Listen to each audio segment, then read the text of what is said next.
എല്ലാവരോടും സുഖമാണെന്ന് പറയുമ്പോഴും ഉള്ളിൽ 1000 മുറിവുകൾ പേറുന്നവർക്കുള്ളതാണ്. കരയണമെന്ന് കണ്ണുനീർ പോലും മറച്ചുവെച്ച് ചിരിക്കുന്നവർക്കുള്ളതാണ്.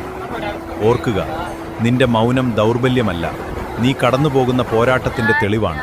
ഇന്നത്തെ വേദന, ഇന്നത്തെ കണ്ണുനീർ നാളത്തെ വിജയത്തിൻ്റെ വിലയാണ്.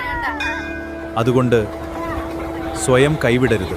കാരണം ഏറ്റവും മനോഹര കഥകൾ ജനിക്കുന്നത് ഏറ്റവും കഠിനമായ അധ്യായങ്ങളിൽ നിന്നാണ്.